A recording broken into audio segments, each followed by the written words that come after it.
un po' che dovevo fare questo video, ma in estate, essendo impegnato in vari gruppi, diventa complicato. Comunque finalmente ci sono riuscito. Alcuni utenti di montaggio e ModX da mesi mi chiedevano di spiegare cos'è o come funziona il Motion Sequencer. Beh, è una funzione tipica di questi synth. Concettualmente è semplice, ma ha parecchie opzioni. Proverò a semplificare il più possibile. Innanzitutto voglio chiarire questa cosa. Un sequencer, o sequencer come diciamo noi in italiano, lavora sulle note, sui tasti, come se stesse suonando lui. Il motion sequencer invece modifica il suono nel tempo, modulando parametri come il volume, il pitch, il filtro cutoff di un synth, tanto per fare qualche esempio. Normalmente per fare questo usiamo controller fisici, pedali, pulsanti, rotelle, manopole. Ecco, il motion sequencer è un controller, ma virtuale, che si muove da solo seguendo una sequenza che avremo programmato prima. Questa sequenza consiste in una specie di curva che possiamo creare, visualizzare e modificare graficamente, così basta uno sguardo per immaginare come verrà modulato il parametro scelto o i parametri. La sequenza è composta da step, moduli. Per ognuno possiamo definire la forma di base, si può mandare la sequenza in loop, possiamo usare più sequenze contemporaneamente, ognuna con le proprie impostazioni, anche su più parti. Insomma, ci sono un bel po' di caratteristiche, tra poco vedremo meglio. Spero abbiate già visto il mio tutorial dove spiegavo come associare controlli a parametri, perché è bene avere le idee chiare sulla relazione tra sorgente e destinazione. Infatti, come ho detto poco fa, il motion sequencer è di fatto un controller, cioè una sorgente a cui va assegnato uno o più parametri da controllare, cioè la destinazione. E può controllare anche la supernob. Più avanti vi faccio vedere come si fa. Devo dire che se non ci serve una modulazione proprio particolare, abbiamo comunque un ottimo LFO, cioè uno in ogni parte, che consente di modulare fino a 3 parametri contemporaneamente, in modo piuttosto flessibile. Insomma, un'ottima e rapida alternativa. Poi spiegherò brevemente anche questa funzione. Ma andiamo per ordine e diamo un'occhiata da vicino al motion sequencer. Partiamo da un suono di synth.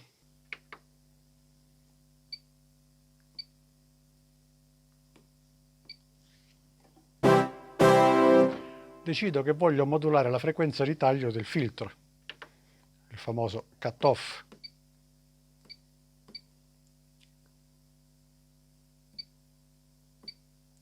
Questa qua. Dei due elementi.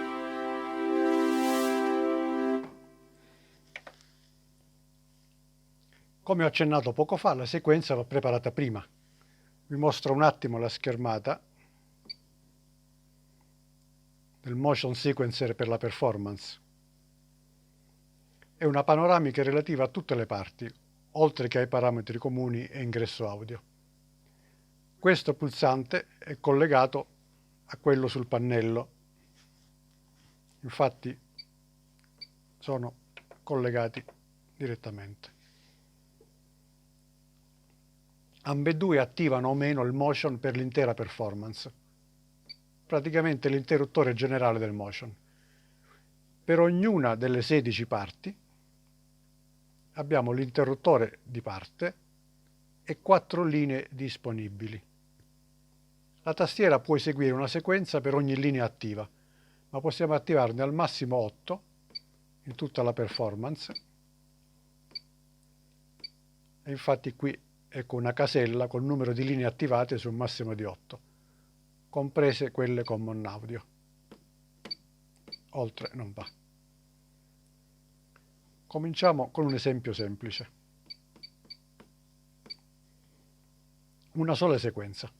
Parte 1, linea 1, sequenza 1. Apriamo la schermata motion per la parte.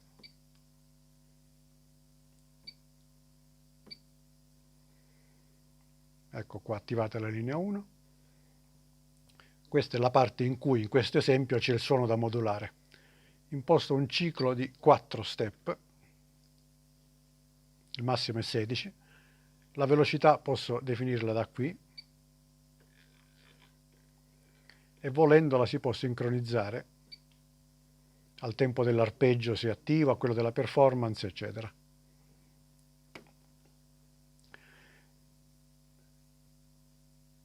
Trigger serve per abilitare il relativo pulsante da pannello, questo qua. Se non è attivo, possiamo selezionare l'opzione Key on Reset per decidere come viene resettato il ciclo mentre si suona. Più avanti lo spiego meglio. Se è attivo loop, il ciclo verrà ripetuto continuamente. Cliccando qui si può caricare una sequenza da preset di sistema o altre salvate da noi in precedenza. Da qui invece si può editare la sequenza ed ecco ulteriori opzioni. Possiamo scegliere quale linea editare. In questa parte avevamo attivato la 1, infatti vediamo solo quella. Poi il numero di step, avevamo impostato 4. L'ampiezza globale di questa sequenza sarebbe l'intensità con cui verrà modulato il parametro che sceglieremo dopo. Con questo invece possiamo smussare la curva, anche se graficamente non si vede. E da qui scegliamo la sequenza tra le 8 disponibili su questa linea. Andiamo sul grafico. Decidiamo se la curva deve modificare il parametro in modo unipolare o bipolare, cioè se lo 0 è in fondo o a metà.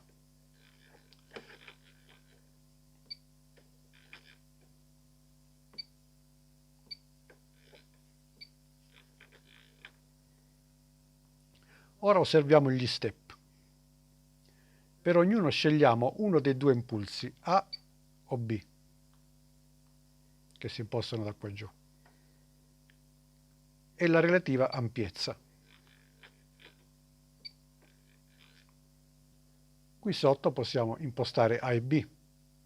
Per ciascun impulso si può indicare la forma,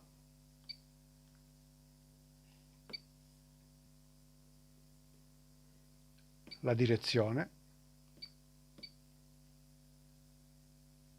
e per molte forme si può modificare anche la geometria con 1 o 2 parametri. Questi pulsanti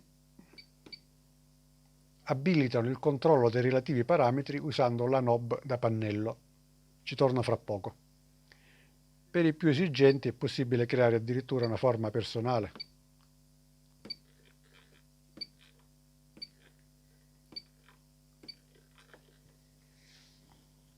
E ovviamente salvarla. Qui a sinistra 2 pulsanti, uno per caricare una sequenza esistente, come abbiamo visto nell'altra videata, e uno per salvare quella attuale. Se clicco un gruppo di 4 step, qua c'è un rettangolino bianco che evidenzia il gruppo, posso usare i fader per editare i livelli e i pulsanti scena per decidere l'impulso A o B. Parliamo sempre degli step del gruppo di 4 selezionato.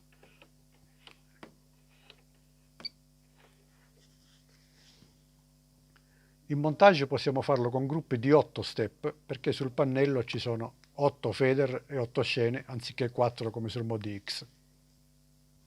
Insomma, alla fine di tutto questo lavoro ci ritroviamo una bella curva, ma se suoniamo non succede nulla. Perché?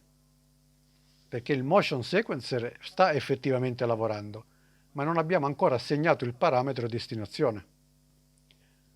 La procedura è la stessa mostrata in un altro video, dove spiegavo come associare controlli a parametri, ma con una piccola differenza. Avevamo detto il filtro cutoff, clic sul parametro, poi clic su Control Assign ed ecco la videata di assegnazione controller. Ma stavolta invece di muovere pedali o manopole devo cliccare qui stesso la linea in cui si trova la sequenza. Qui vedo la parte interessata, la 1, e il parametro scelto, il cutoff. La linea su cui stavamo lavorando era la 1. La clicco ed ecco la finestra di controllo che già conosciamo. Il controller impostato è la linea 1 del motion sequencer che abbiamo creato prima, mentre la destinazione è il cutoff scelto un attimo fa. Riproviamo a suonare.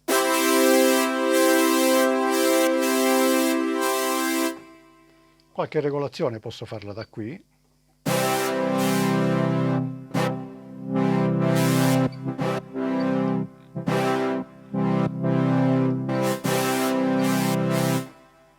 Ma ora torniamo alle opzioni motion sequencer.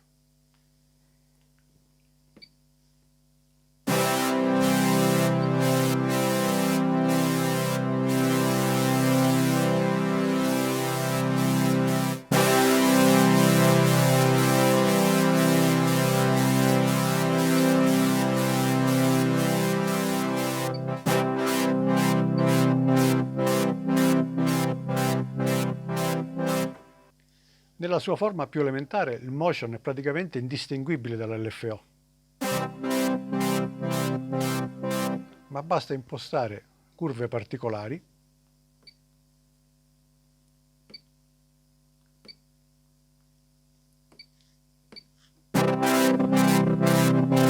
e magari una sequenza irregolare. Ecco, questo l'LFO non può farlo. Naturalmente ogni tanto è bene salvare la performance.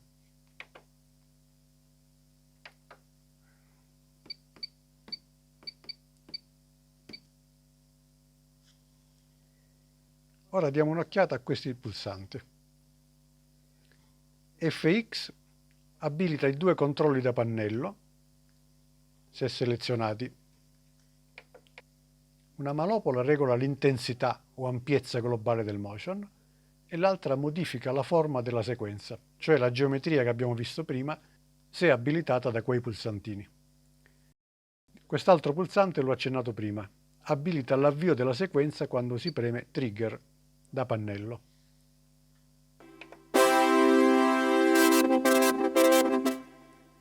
Però se attivo Loop, una volta premuto Trigger, il ciclo non si ferma.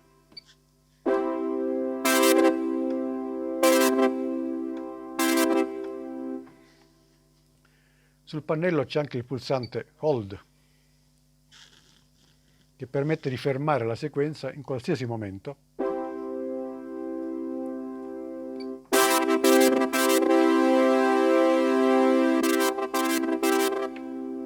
Esclusa quella della Superknob. Per ogni performance, Hold può essere programmato come momentaneo o a scatto, come avevamo visto in un altro video per i due pulsanti a segni 1 e 2. Ora prepariamo un'altra sequenza che poi useremo per modulare qualcos'altro. Ancora parte 1, ma linea 2. Ancora sequenza 1. Era sequenza 1 anche quella di prima, ma questa è su un'altra linea, quindi nessuna interferenza. Assegniamo un parametro, ad esempio questo, alla linea 2, su uno solo dei due elementi.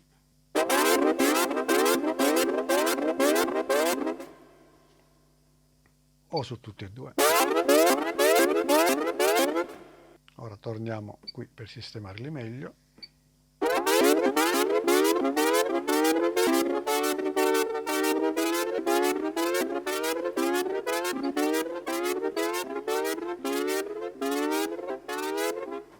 La linea 1 regolava un parametro, la linea 2 ne regola un altro.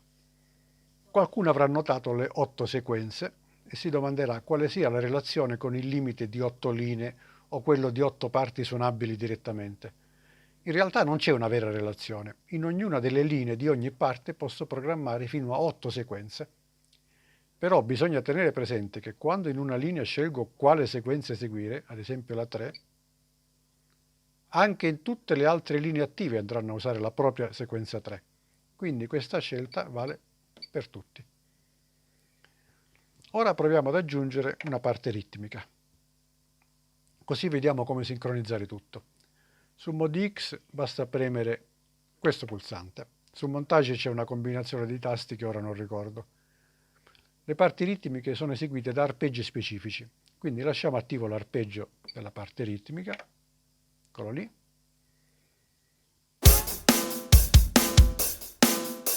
Stop. Ora proviamo a sincronizzare. Per quanto riguarda la parte di synth, linea 1, se impostiamo il tempo come ARP, verrà sincronizzato solo se è attivato il suo arpeggio. Invece possiamo lasciare tempo, valore 100%, e il motion sequencer camminerà insieme alla batteria.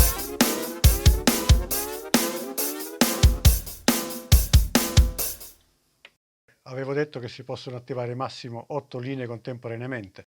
Vero, ma il motion sequencer può modulare anche la super knob, con una sequenza a parte, che in effetti potremmo considerare la linea numero 9, riservata esclusivamente alla super knob. Proviamo a fare un semplice esempio. Duplico la parte 1 sulla 2, giusto per lasciare nella 1 il precedente lavoro. Lascio il controllo tastiera solo sulla 2 e disabilito la linea usata per il motion.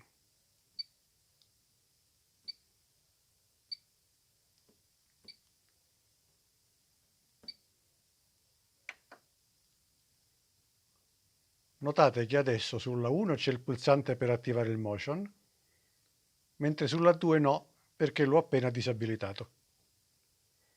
Ora programmo al volo la super knob per modificare il suono. Se non sapete come fare, date un'occhiata al mio tutorial.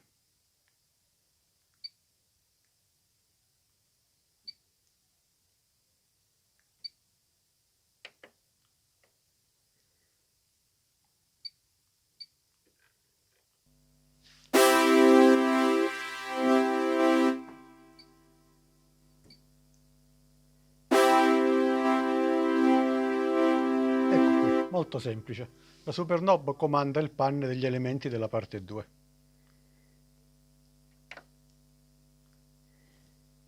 Adesso preparo la sequenza per muovere la super knob.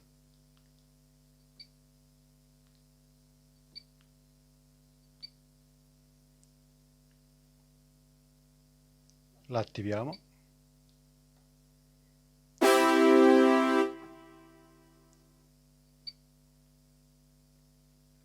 Ciclo 4.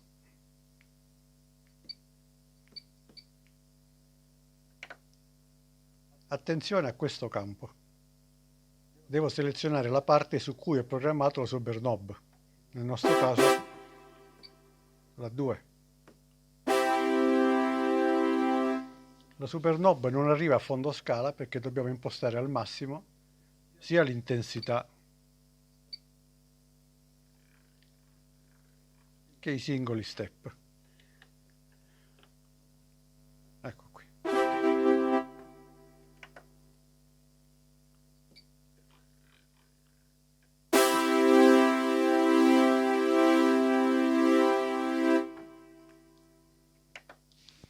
Se il loop non è attivo, potremo sfruttare la sequenza per creare un attacco particolare per lo strumento, ad esempio una modulazione per il flauto, e posso sfruttare la modalità Key On Reset per attivare la modulazione solo suonando in un certo modo. Fra poco lo spiego più in dettaglio. Prima di tutto creo la parte con il flauto.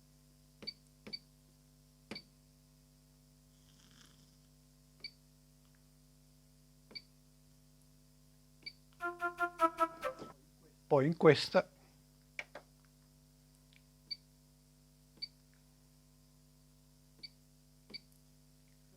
creo una semplice sequenza di 2 soli step sulla linea 1.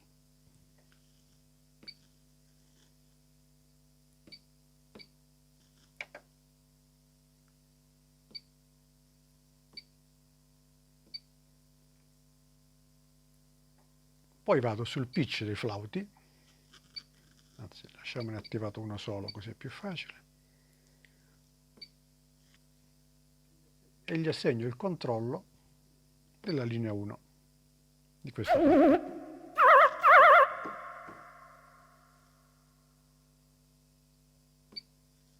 Togliamo il loop.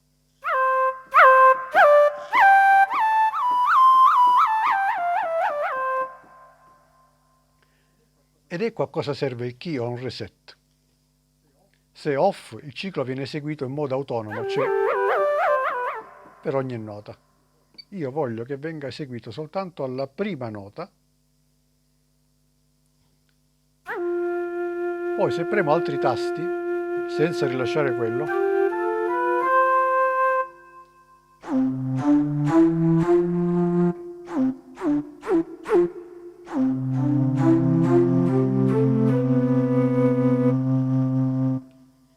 il ciclo riparte soltanto se viene eseguita una nota preceduta da una pausa.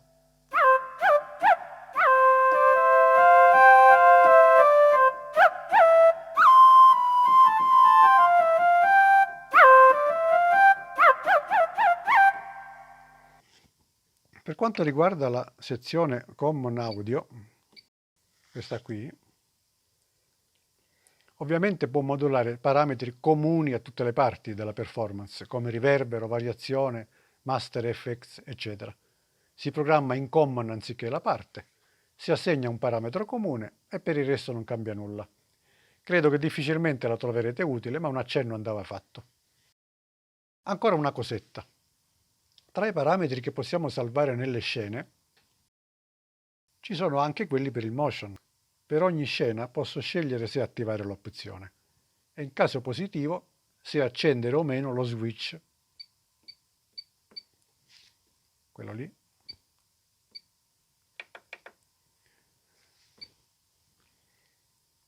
per attivare il motion sequencer e indicare quali delle 8 sequenze eseguire.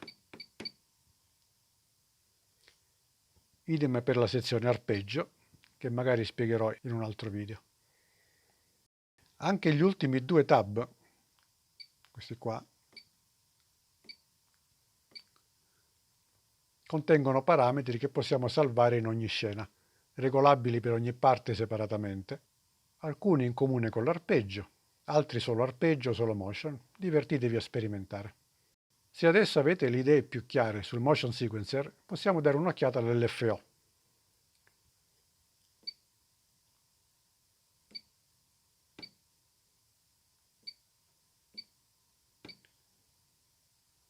Come ho detto prima, ce n'è uno in ogni parte.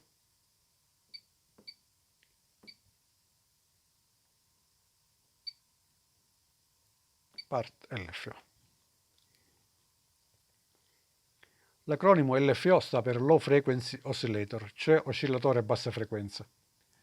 Nei primi sintetizzatori questi circuiti erano usati tipicamente per modulare il pitch, cioè la frequenza audio delle note, in modo da ottenere il vibrato, o l'ampiezza per un effetto tremolo.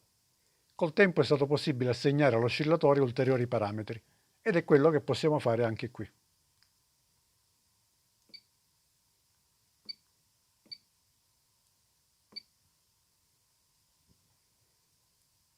Per ogni parte la velocità può essere propria o sincronizzata con l'eventuale arpeggio. In ogni caso, sempre per ogni parte, è in comune a tutti e 3 i parametri. Ma per ognuno di questi possiamo definire l'intensità,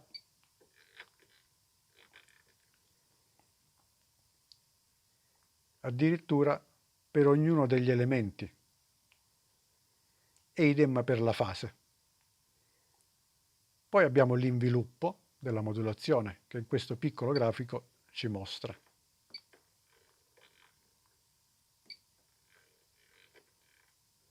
Una caratteristica interessante è la modalità di attacco, sarebbe il key on reset, che abbiamo visto anche nel motion. Sembra una funzione superflua, invece è utile ad esempio per modulare il volume della percussione dell'organo Hammond, che tipicamente si comporta appunto in questo modo. Andiamo ad esempio a sentire.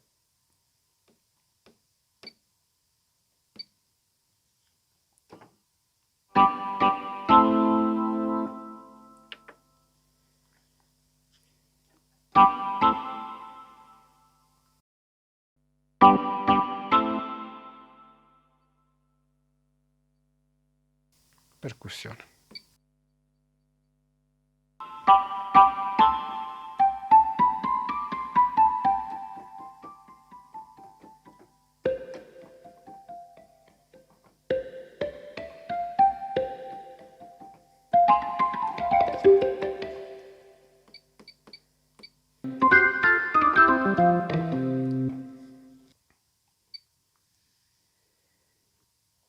Ecco che abbiamo la profondità del livello al massimo, però impostata soltanto per l'elemento numero 8, quello della percussione.